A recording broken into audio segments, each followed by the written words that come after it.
Nagsimula ang pelikula sa dalawang lalaking nakamaskara na humahabol sa isang SUV. Di nagtagal, nabangga nila ang SUV na bumangga sa pader. Bumaba sa sasakyan ang dalawang lalaking nakamaskara at pilit na pinalabas ang driver at kasama nito. Nang nanakawin na nila ang isang bag sa trunk, biglang dumating ang isa pang sasakyan at lumaban ng isang lalaki na naging dahilan ng pagkakatanggal ng maskara ng lalaking nagngangalang Vincent. Binaril ng kanyang kasama ang lalaki, ngunit ang mga bagong dating ay sinimulang magpaputok sa kanila. Gumanti ng putok si Vincent at ang kanyang kasama, ngunit masyadong marami ang kanilang kalaban. Sa kabutihang palad para sa kanila, narinig ng mga kalaban ang sirena ng mga pulis kaya nagpasya silang pabayaan na ang bag at umalis na doon. Nang maging ligtas, si Vincent at ang kanyang kasamang si Sean ay kinuha na ang bag at agad na ring umalis doon. Ang dalawa pa lang ito ay magkaibigang pulis at plano lang nilang nakawin ang bag na iyon mula sa SUV, ngunit nagkaroon sila ng hindi inaasahang engkwentro sa mga hindi kilalang lalaki. Tinignan ni Sean ang loob ng bag at nakita niya ang 25 kilo ng droga na nagkakahalaga ng ilang milyong dolyar. Sa kabila ng kanilang saya sa tagumpay, nag-aalala si Sean para kay Vincent dahil nakita nila ang kanyang mukha. Pag-uwi ni Vincent, nakatanggap siya ng mensahe mula sa kanyang dating asawa na humiling sa kanya na ihatid ang kanilang anak. Dito ay nabunyag na si Vincent ay isang undercover na pulis at nagtatrabaho siya bilang internal affairs agent para sa mga sindikatong kriminal. Sa loob ng 2 taon, itinatago ni Vincent ang sikretong ito sa kanyang pamilya at mga kasama sa departamento, kaya walang sino man ang nakakaalam nito bukod sa mga taong nagtalaga sa kanya. Ang partner niya na si Sean ay isang maruming pulis at nakikipagtulungan sa mga kriminal, ngunit ang pangunahing target ni Vincent ay ang may-ari ng kasino na si Stanley Rubino, at ang pinuno ng isang gang na si Rob Novak. Lumipat ang eksena sa isang ahente ng internal affairs na nagngangalang Jennifer, na pumasok sa departamento na may sugat sa mukha. Lahat ng mga katrabaho niya ay nakatingin sa kanya at nagtataka, ngunit hindi niya sila pinansin. Ikinwento niya sa isang police psychologist ang tungkol sa isang kamakailang insidente, kung saan sinubukan niyang pasukin ng isang meth lab ngunit inatake siya ng isa sa mga kriminal. Marami sa kanyang mga kasamahan ay nag-iisip na siya ay nababaliw na at dapat na magpahinga, ngunit determinado si Jennifer na sumali sa mga investigasyon dahil alam niyang nagkalat ang mga maruruming pulis sa departamento. Lahat ng mga opisyal kasama na si Vincent ay nalaman ang tungkol sa pamamaril noong nakaraang gabi. Nagawa ni Vincent na makumbinsi ang hepe na ibigay ang kaso sa kanya at sa kanyang partner na si Sean. Nagtataka si Sean sa kanyang ginawa, ngunit pinaliwanag ni Vincent na kailangan nilang makuha ang kaso upang makontrol ang ebidensya at hindi sila mahuli. Pagkatapos ay dumating sila sa pinangyarihan ng krimen. Si Jennifer at ang kanyang partner na si Doug ay naroon na rin sa crime scene. Nilapitan ni Jennifer si Vincent at nagkita sa unang pagkakataon ang dalawa. Ipinaliwanag ni Jennifer ang patungkol sa kaso, ngunit makikita na mainit ang dugo ng dalawa sa isa't isa. Maya-maya pa, pumunta si Vincent sa ospital upang ihatid ang kanyang anak na si Thomas sa sports practice. Nalaman ni Vincent na ang kanyang dating asawa na si Dina ay engaged na sa ibang lalaki. Ikinagalit ito ni Vincent, ngunit wala siyang magagawa dahil ayaw nang makipagbalikan ni Dina sa kanya. Naghiwalay ang dalawa dahil sa pagiging iresponsable at kawalan ng oras ni Vincent sa kanyang pamilya dahil sa kanyang trabaho. Isinakay ni Vincent ang kanyang anak sa sasakyan upang ihatid siya sa practice. Ang kanyang anak na si Thomas ay makikita na mayroon ring sama ng loob sa kanyang ama. Ipinaliwanag ni Vincent na mahal niya silang mag-ina at sadyang busy lang siya sa kanyang tinatrabahong kaso ngayon. Habang sila ay nasa stoplight, bigla silang inatake ng 3 lalaki, kung saan sinaksak nila si Vincent sa tagiliran at dinukot si Thomas. Sinubukan ni Vincent na tulungan ng kanyang anak, ngunit nakaalis na ang mga ito. Nakatanggap siya ng tawag mula kay Rubino, na nagsabi sa kanya na alam niyang nagnakaw sila ng mga droga sa kanila. Sinabi niya na pag-aari ito ni Novak at maya-maya lang ay pupunta ito sa kasino upang kunin ang droga, kaya inutusan niya si Vincent na ibalik ang mga ito kung nais niyang mabuhay ang kanyang anak. Samantala, nagpasya si Jennifer na mangalap ng impormasyon tungkol sa buhay ni Vincent at mga nakaraan. Si Vincent ay pumasok sa isang banyo at nilagyan ng benda ang kanyang mga sugat. Di nagtagal ay pumasok si Sean at sinabi sa kanya ni Vincent ang nangyari. Inutusan niya siyang dalhin ang bag o kung hindi ay mamamatay ang kanyang anak na si Thomas. Dito ay napagtanto ni Vincent na nagnakaw sila ng droga mula sa maling kriminal at pinagsuspetsahan niya si Sean. Gayunpaman, nangako si Sean na ito ay isang pagkakamali lang, at umalis siya upang kunin ang bag. Sa ibang lugar, pinapahirapan ni Novak ang kanyang pinsan, na itinuturo niyang nagsumbong sa DEA, na naging dahilan upang ma-raid ang isa sa kanilang cut house ng droga. Ibinitin siya ni Novak ng patiwarik at labis na pinahirapan, bago inutusan ng kanyang mga tauhan na putulin ang kanyang dila.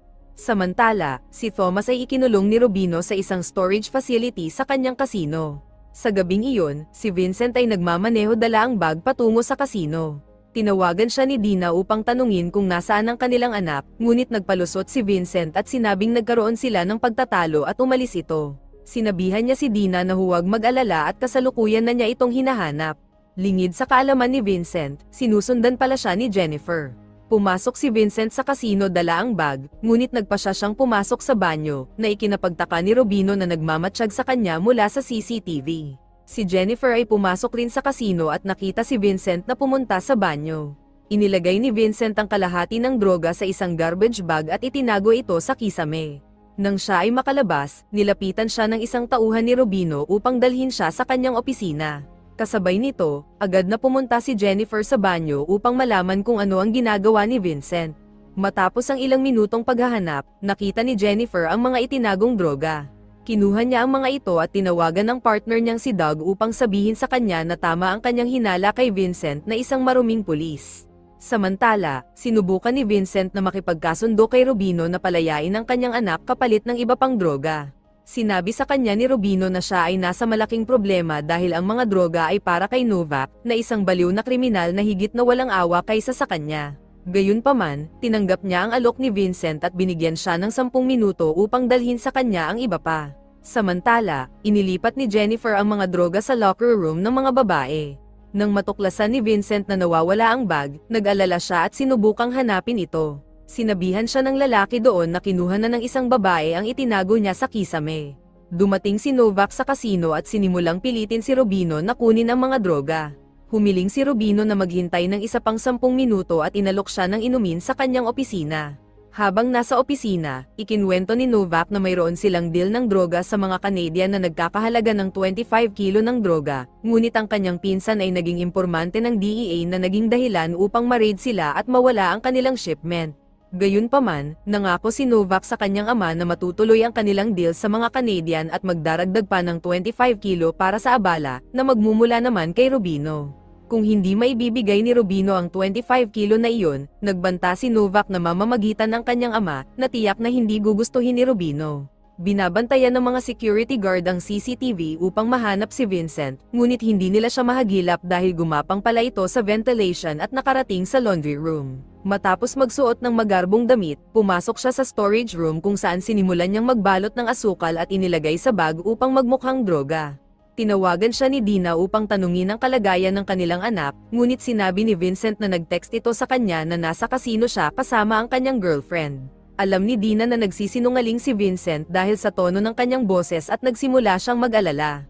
Kasabay nito, dumating na si Doug sa kasino at pinaliwanag ni Jennifer sa kanya ang hinala niyang may kinalaman ang lahat ng ito sa crime scene kaninang umaga. Pumunta si Vincent sa bar at sinabihan ng bartender na magdala ng alak sa opisina ni Rubino. Nang makarating si Vincent sa opisina dala ang bag, ibinigay niya ito sa mga naghihintay sa kanya at sinabing natagalan siya dahil maraming pulis ang nagkalat sa labas. Sinabi pa niya na alam niyang sa narcotics ang mga pulis na iyon dahil isa siyang pulis. Binalaan niya sina Novak na sa tingin niya ay nasundan siya ng mga pulis at parating na sila, kaya kailangan na nilang umalis at dumaan sa likod na pinto. Biglang may kumatok sa pinto at inakala nila na ang mga pulis ito, kaya nagpa siya na si Novak na umalis at nagpasalamat kay Vincent. Pagkatapos ay tinawagan ni Rubino ang kanyang tauhan upang pakawalan si Thomas. Paglabas ni Vincent ay nakasalubong niya ang waiter na inutusan niya, at siya pala ang kumakatok sa pinto. Maya-maya pa, tinignan ni Novak ang laman ng bag at natuklasan niya na asukal ang laman nito, kaya inutusan niya ang lahat ng kanyang tauhan na bumalik sa kasino. Samantala, muling nakasama ni Vincent ang kanyang anak at naghanda na silang umalis. Gayunpaman, biglang bumalik si Novak at dinakma ang alaga ni Rubino upang sabihin sa kanya na asukal ang kanyang natanggap.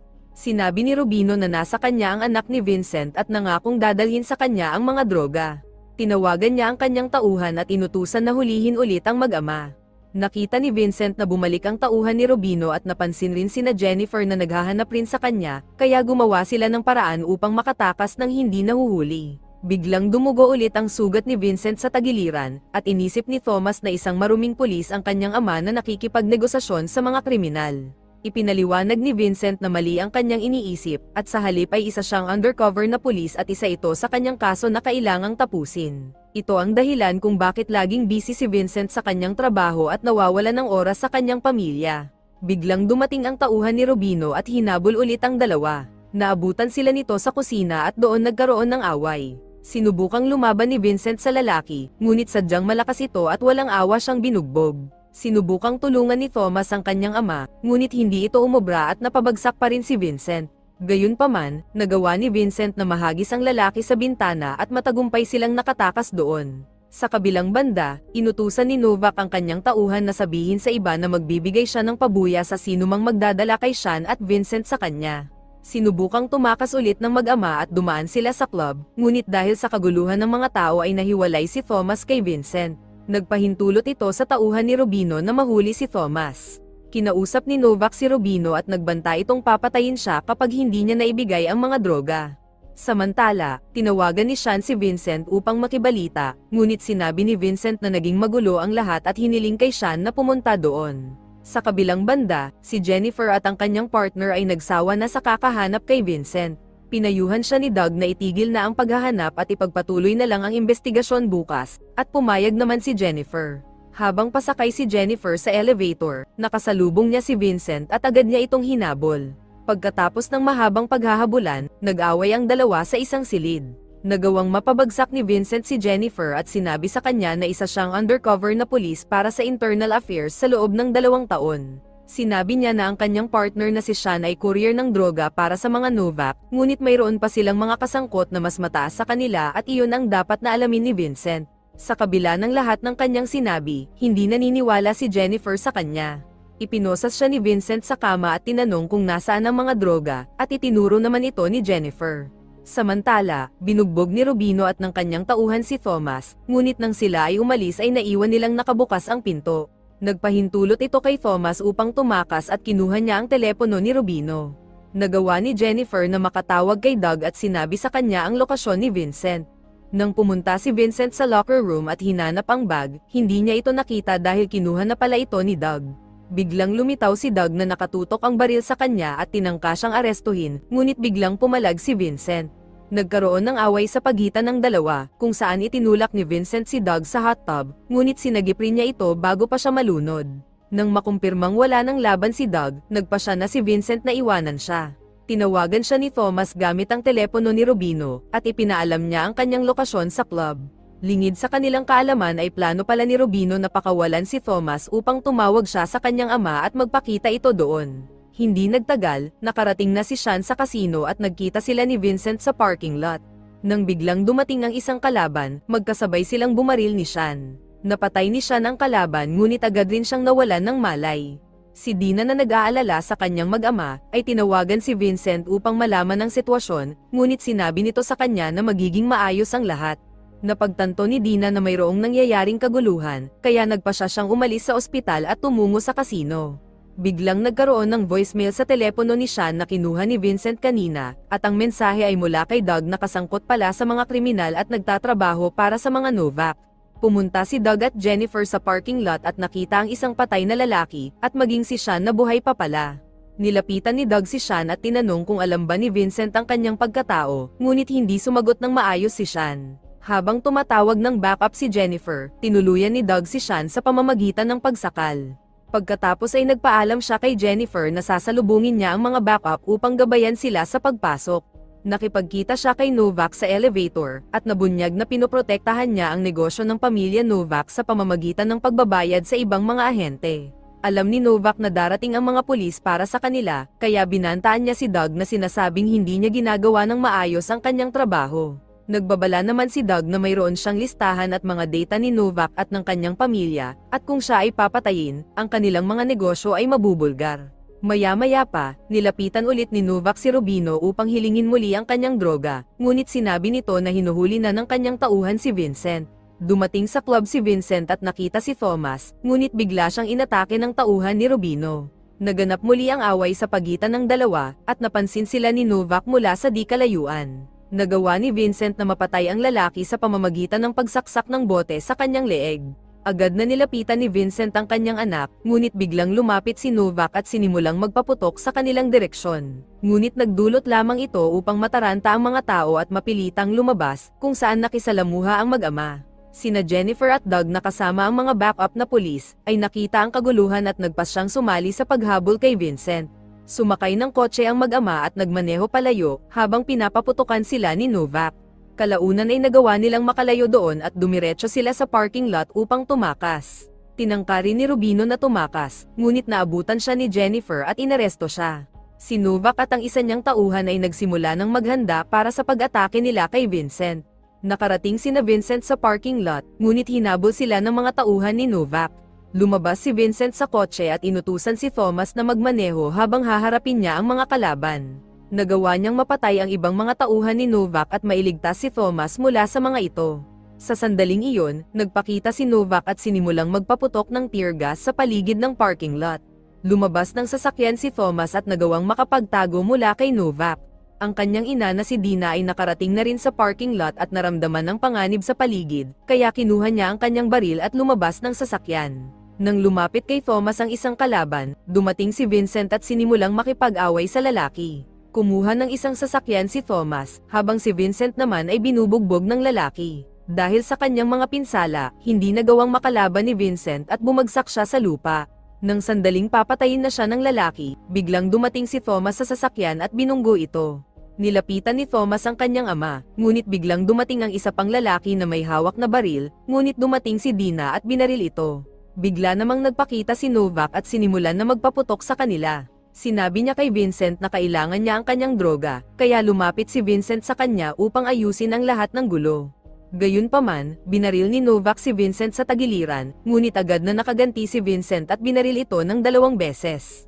Nakaligtas si Vincent sa tama ng baril, ngunit hindi kinaya ni Novak ang sa kanya. Dinala ng mag-ina si Vincent sa ospital, ngunit hiningi nito ang telepono upang tawagan si Jennifer. Si Jennifer ay nasa police car kasama sina Rubino at Doug, kung saan tumawag si Vincent at pinarinig sa kanya ang voicemail ni Doug para kay Sean. Dahil sa kanyang nalaman, sinubukan ni Jennifer na arestuhin si Doug, ngunit pumalag ito at nagawang barilin si Jennifer. Pinatay niya rin si Rubino at ang driver, na naging sanhi ng pag-crash ng kanilang sasakyan. Nagawang makaligtas ni Doug sa nangyari at nilapitan siya ng iba pang mga pulis, kung saan sinabi niya na sinubukang manlaban ni Rubino kaya nagkaroon ng kaguluhan. Sinabi niya rin na hindi nakaligtas si Jennifer, ngunit biglang lumabas ang babae mula sa sasakyan at inutusan ng mga pulis na arestuhin si Doug. Sina Jennifer at Vincent ay parehong dinala sa ospital upang gamutin.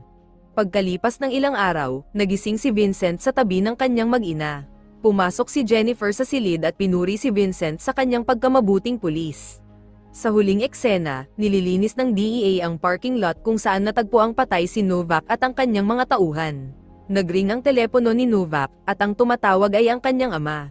Isang ahente ng DEA ang sumagot dito at ipinaalam sa ama ni Novak na nagkaroon sila ng problema, at sinabi ang tungkol sa pagkamatay ng kanyang anak. Maraming salamat sa panunood. Sana ay nagustuhan mo ang pelikulang ito. Huwag kalimutang mag-like at subscribe, pati na rin ang notification bell para updated ka sa mga bagong upload.